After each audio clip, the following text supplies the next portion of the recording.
Belanjawan 2025, usaha proaktif kekalkan ekonomi kesejahteraan rakyat.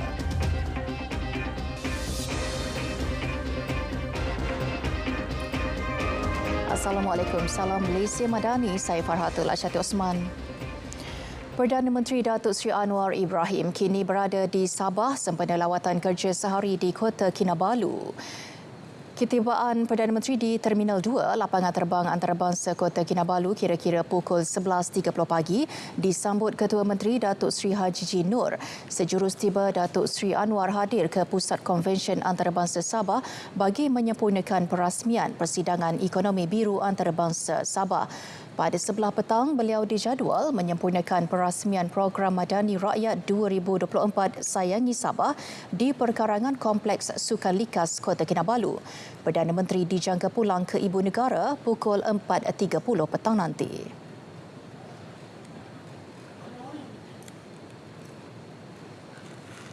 Pelbagai pengisian menarik ditawarkan dalam program Madani Rakyat 2024 Sayangi Sabah yang kini berlangsung di perkarangan Kompleks Sukan Kota Kinabalu, Likas, Sabah. Terus sahaja langsung bersama Gabriel Mikhail Stone. Silakan. Program Madani Rakyat 2024 Sayangi Sabah menawarkan pelbagai aktiviti menarik menerusi pengisian reruai daripada Kementerian Kerajaan dan agensi kerajaan. Ketika ini saya berada di salah satu reruai iaitu My Digital ID yang merupakan salah satu inisiatif kerajaan sebagai pengesahan diri dalam talian. Dan bersama saya ketika ini Ketua Pegawai Eksekutif My Digital ID Sdn Bhd Encik Muhammad Mirza Muhammad Nur. Baik Tuan, apakah peranan My Digital ID di dalam transformasi digital negara? My Digital ID memainkan peranan yang amat besar di dalam transformasi digital negara adalah kerana My Digital ID adalah paksi dalam memenuhi jurang pendigitalan kerana ia adalah pengesahan diri yang sah di dalam talian untuk rakyat Malaysia. Jadi dalam setiap sistem pendigitalan, sistem saja tidak berapa bagus, sistem memerlukan pengesahan diri yang sah. Jadi itulah peranan My Digital ID. Baik Tuan, sejak diperkenalkan, bagaimana sambutan rakyat mengenai Digital ID dan setakat ini berapa ramai yang sudah mendaftar? Sambutan daripada rakyat amat menggalakkan. Kita boleh tengok daripada dua aspek. Satu daripada rakyat dan juga satu daripada pihak swasta. Rakyat, Alhamdulillah, as of last week, kita telah mendapat 1 juta, melebihi 1 juta rakyat yang telah mendaftar. Sementara dari segi private sector, kita sudah mendapat lebih kurang 70 lebih yang telah berminat untuk berdaftar dengan My Digital ID. Terutamanya perbankan dalam Malaysia, kita sudah mendapat 17 komitmen daripada bank di Malaysia untuk mendaftar, untuk berintegrasi dengan My Digital ID by end of this year. Baik, dalam Belanjawan 2025 yang dibentangkan Perdana Menteri Datuk Seri Anwar Ibrahim semalam, My Digital ID turut diberi perhatian. Apakah harapan Tuan untuk program seperti ini? Pertama sekali kami ingin mengucapkan terima kasih dan amat berbesar hati dengan saranan daripada YABPM agar My Digital ID dijadikan sebagai aplikasi tunggal untuk perkhidmatan kerajaan. Kami akan berusaha bersungguh-sungguh untuk memenuhi harapan YABP Perdana Menteri kerana ini akan memberikan manfaat yang besar kepada rakyat. Ini adalah transformasi digital yang amat penting. Kita semua boleh imagine perkhidmatan kerajaan sekarang ini akan ditukarkan daripada kaunter kepada kepada mobile phone pengguna. Jadi ini akan memudahkan rakyat untuk mendapat perkhidmatan kerajaan. Baik, kepada pengunjung di luar sana, jangan lepaskan peluang untuk berkunjung ke program Madani Rakyat 2024 Sayangi Sabah. Sekian sahaja perkongsian dari kami, kembali semula ke Angkasa Puri. Baik, terima kasih Gabriel. Pembentangan Belanjawan 2025 semalam oleh Perdana Menteri disifatkan usaha proaktif kerajaan dalam mengekalkan fokus meningkatkan kedudukan ekonomi serta kesejahteraan rakyat. Semalam punya saya lihat dia terjurus pada inilah kos sara hidup rakyat lah. So dia ada buat penambahan daripada yang tahun lepas macam STR tu. So itu petani yang baik lah. So untuk gaji kerajaan minimum pun dia dah naikkan. So saya harap untuk swasta pun boleh follow lah. So kerajaan dah lepas, swasta ni pun kena naik jugalah. Berdasarkan pengumuman kerajaan yang peningkatan daripada 1,500 ke 1,700, saya rasa itu adalah satu inisiatif yang baiklah daripada kerajaan untuk membantu rakyat yang sekarang ni ada ekonomi kita kan tengah ada susah sikit lah, ada kenaikan harga semua. So saya rasa ini merupakan satu inisiatif yang terbaik lah. Peruntukan pendidikan ni bagus lah. Lagi-lagi nak membantu kalangan B40. Kadang-kadang diorang nak sambung belajar tapi diorang tak dapat. So bantuan ni dapatlah diorang tu untuk help diorang punya keluarga sendirilah. So diorang dapat mengembangkan bakat tempat diorang sebab diorang tak ada duit ke apa ke. So bila diorang dapat belajar, diorang dapat banyak discover lah potensi diri tu, semua tu. Sementara itu, Kongres Kesatuan Sekerja Malaysia MTUC menyambut baik kenaikan gaji minimum kepada RM1,700 bermula Februari tahun depan. Presidennya Muhammad Effendi Abdul Ghani berharap ia bakal disusuli dengan penguatkuasaan yang tegas.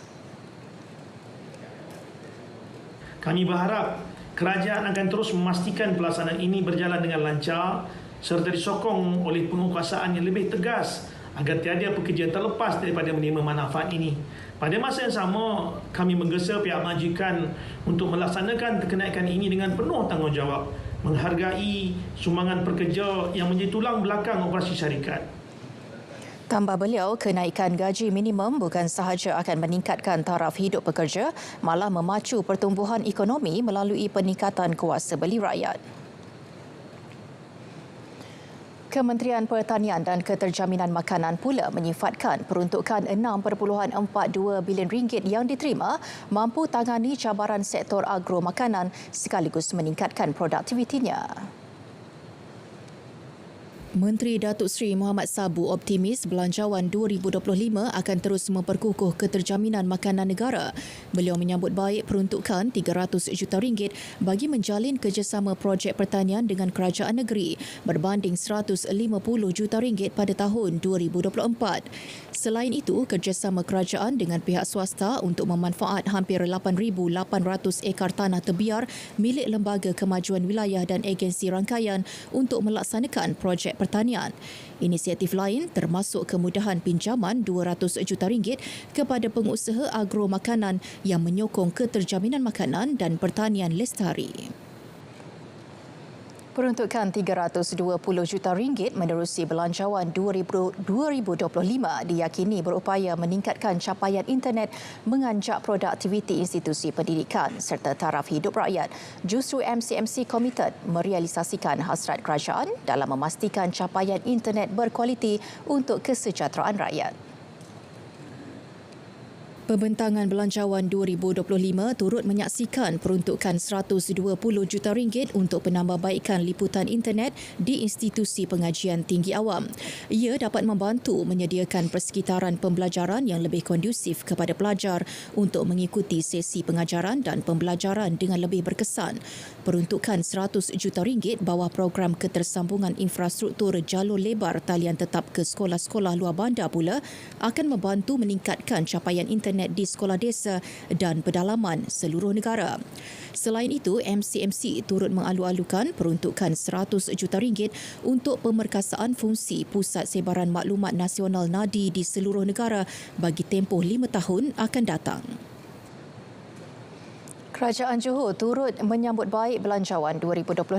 Menteri Besar Dato' On Hafiz Ghazi berkata segala insentif dan langkah penting yang ditawarkan akan memperkukuh daya saing ekonomi negeri Johor, antaranya mengenai zon ekonomi khas Johor Singapura. Selain pengumuman kesinambungan projek-projek pembangunan seperti pelebaran Lebuh-Raya Utara Selatan Plus, Hospital Sultanah Aminah II dan rancangan Tebatan Banjir RTB. Turut disambut baik usaha naik taraf loji rawatan kumbahan serantau sedia ada dan membina rangkaian paip pembentungan di Sungai Kim Kim untuk kurangkan pencemaran air. Juga pembinaan sekolah baharu. Perluasan asas cukai serta langkah rasionalisasi subsidi berupaya tingkatkan pendapatan negara. Pensyarah kanan Putra Business School, Profesor Madya Dr. Ida Muhammad Yassin berpandangan ia penting bagi mengukuhkan kedudukan fiskal negara dan mencapai sasaran defisit ditetapkan. Jelasnya hasil daripada penjimatan subsidi dapat disalurkan semula untuk kesejahteraan rakyat. Saya fikir dalam hal ni kerajaan ingin meningkatkan pendapatan ya. Selain daripada mendapatkan pendapatan yang lebih ini, mereka harus mengambil daripada cukai-cukai kerana GST tidak diperkenalkan. Jadi pilihan yang ada adalah cukai sedia ada yang ditingkatkan dan juga cukai baru. Menerusi Belanjawan 2025, kerajaan bercadang melaksanakan penyasaran subsidi petrol RON 95 pada pertengahan tahun 2025. Selain memperkenal dua cukai baharu iaitu cukai dividen dan cukai karbon, di samping meluaskan skop cukai jualan dan perkhidmatan SST. Laporan Prospek Ekonomi 2025 telah membuktikan keutuhan ekonomi negara dengan kadar pertumbuhan yang stabil. Malah momentum yang positif bagi tahun 2024 dijangka akan diteruskan pada tahun hadapan susulan nilai ringgit yang semakin kukuh dan kemasukan pelaburan yang tinggi. Kita ikuti laporan Prospek Ekonomi 2025 yang disediakan oleh Mohan Chinasami.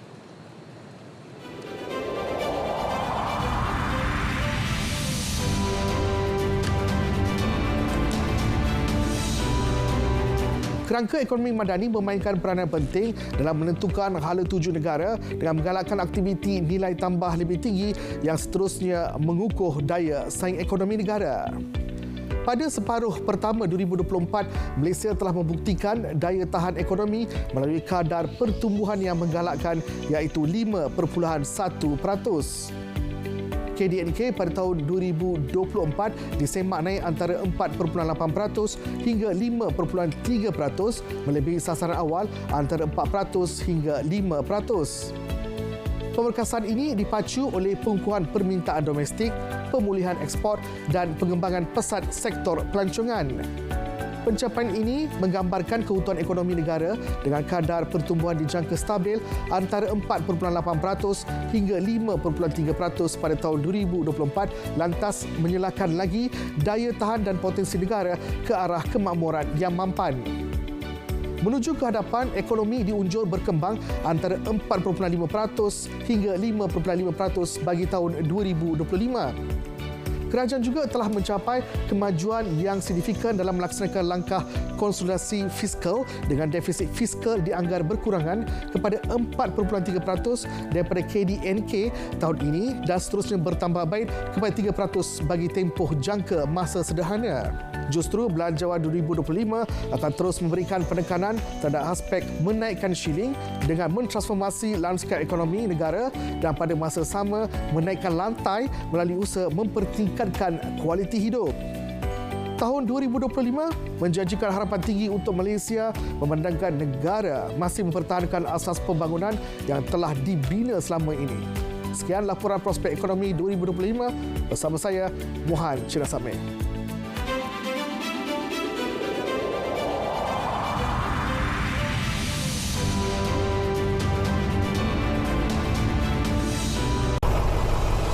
Adik-adik, jom belajar cara melintas jalan. Lihat kiri, kanan, kiri sebelum melintas. Membantu pelajar melintas dan pastikan pelajar selamat sampai.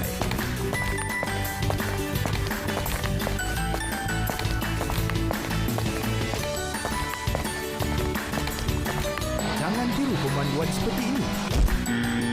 Contohi pemanduan dan peraturan dengan berhemah.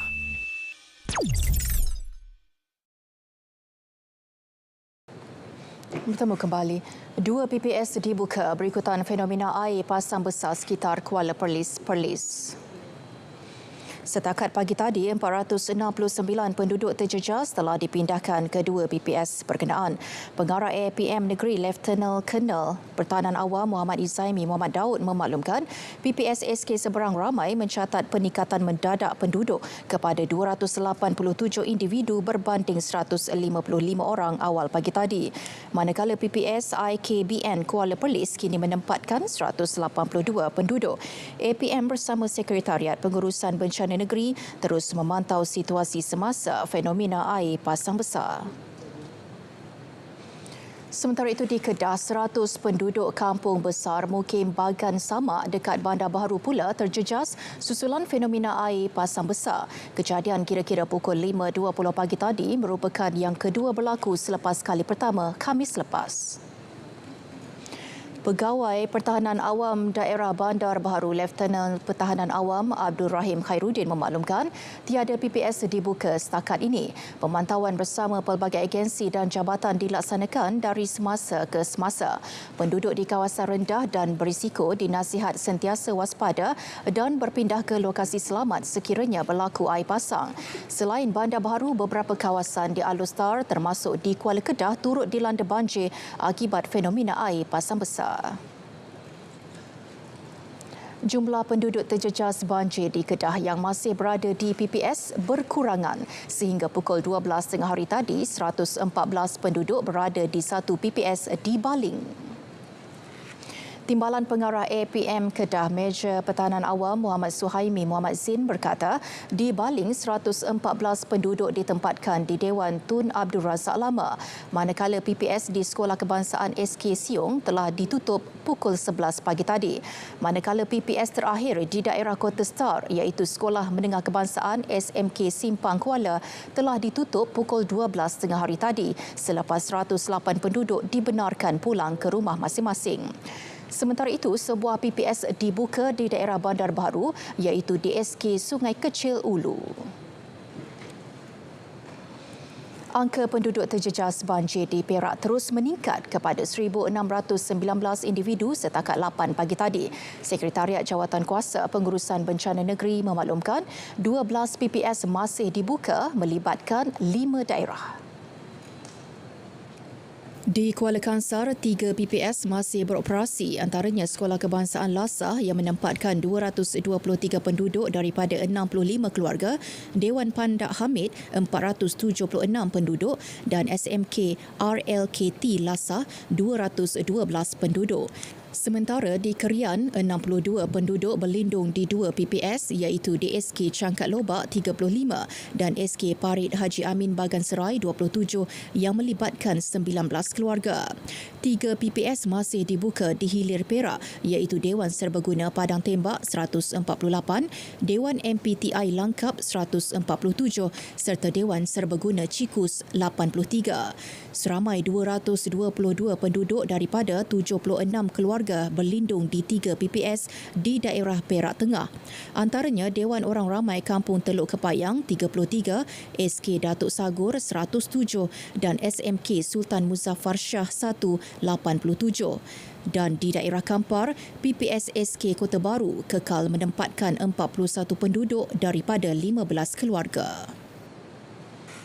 1,047 penduduk terjejas banjir di Temerloh Pahang masih berada di PPS setakat 11 pagi tadi.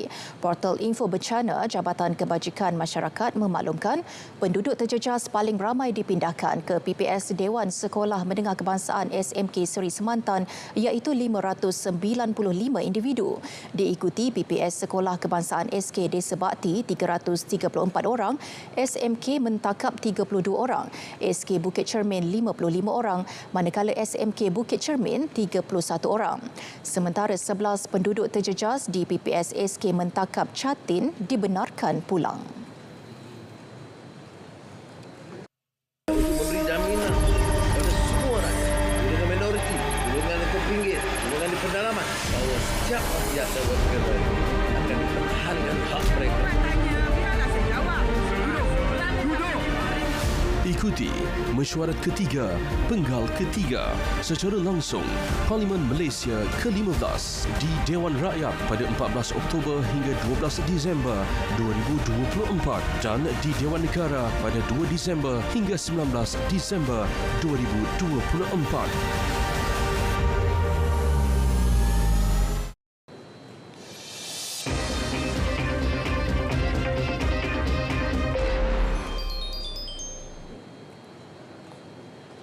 Malaysia berduka atas kematian pejuang dan pembela rakyat Palestin Yahya Sinwar yang dibunuh ganas oleh rejim biadab Zionis.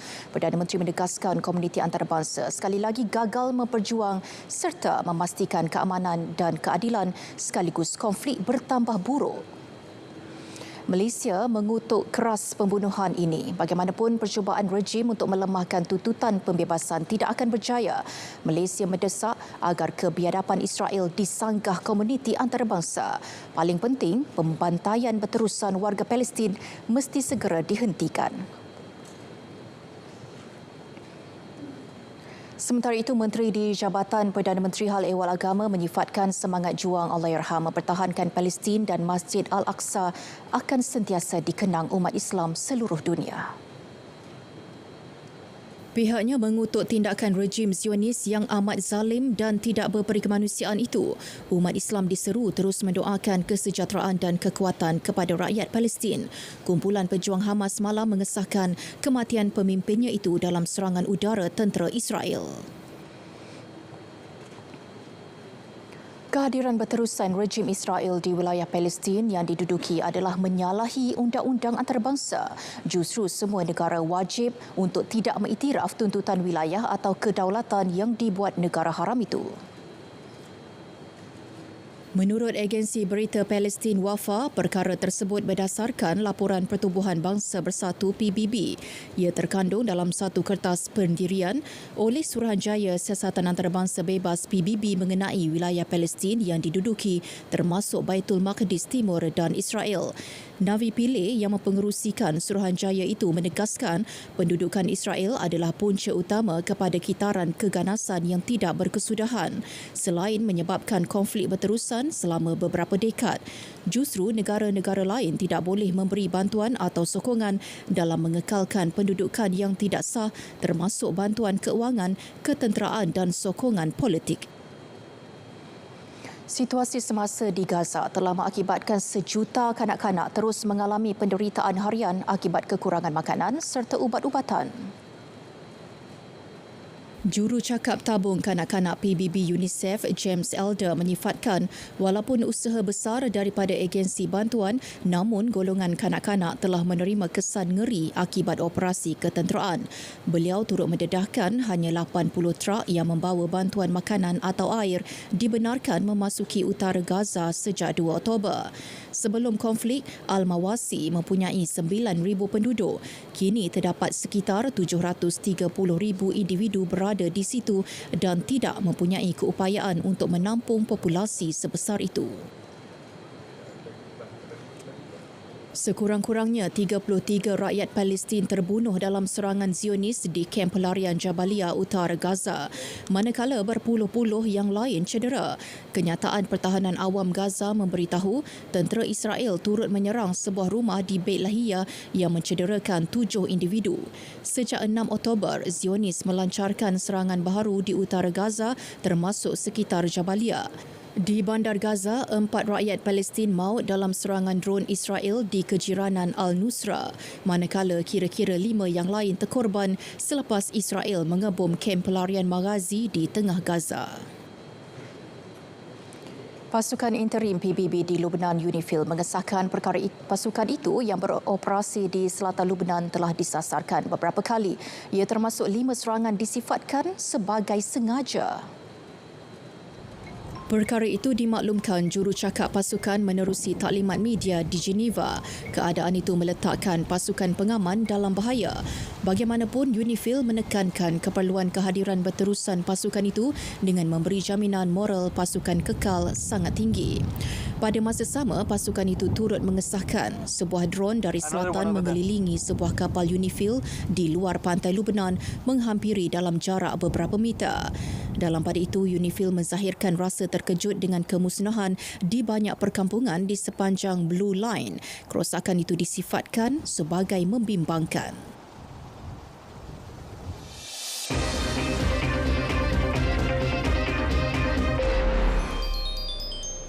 Persatuan Bola Sepak Malaysia FAM menyambut baik pembentangan belanjawan 2025 menerusi peruntukan RM15 juta untuk skuad Harimau Malaya, pasukan bawah 18 dan 13 tahun bagi mendapatkan jurulatih terbaik, sesi latihan dan gancaran kepada pemain.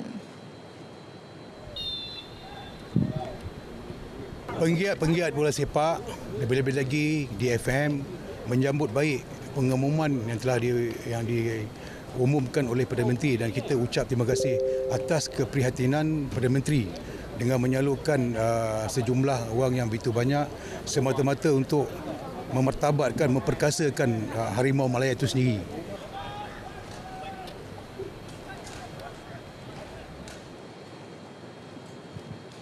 Sementara itu, Persekutuan Sukan Elektronik Malaysia MESF turut menzahirkan penghargaan kepada kerajaan atas peruntukan RM20 juta untuk memperkasa ekosistem e-sukan tempatan.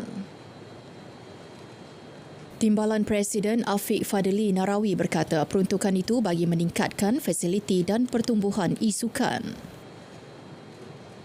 Ianya amat penting bagi memberi peluang kepada golongan belia khususnya untuk terlibat sama di dalam pembangunan e-sports di Malaysia, dan juga peruntukan ini membolehkan kita untuk menguatkan lagi, to strengthen our ecosystem e-sports di Malaysia, dan dalam masa yang sama kita boleh membangunkan ataupun menambah baik fasiliti e-sports ataupun studio yang ada di negeri-negeri. Dan dengan adanya satu fasiliti yang lengkap dan bersesuaian, kita secara tidak langsung boleh mengadakan lebih banyak aktiviti pertandingan. Jadi kita menyambut baik dan sememangnya langkah ini amat positif.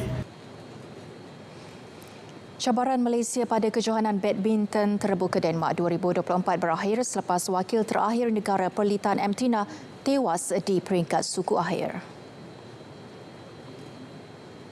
Bergu wanita utama negara ini terpaksa akur kepada gandingan Rin Iwanage Ki Nakanishi dari Jepun 20-22-19-21 dalam aksi yang berlangsung hampir 1 jam. Ini merupakan kekalahan kedua Perlitina kepada gandingan Jepun itu dalam 6 pertemuan sebelumnya. Pasangan Jepun itu bakal berdepan pilihan kedua Korea Selatan, bek Hana Lee Soo-hee di separuh akhir. Terdahulu bergu lelaki negara yang juga juara bertahan Aaron Chia Sohoyi terkandas di pusingan suku akhir selepas tewas kepada wakil China Chen Boyang Liu Yi 20-22-15-21. Baik, berita tengah hari berakhir di sini. Dari Sungai ke Segara, Palestin pasti merdeka. Assalamualaikum, salam Malaysia Madani.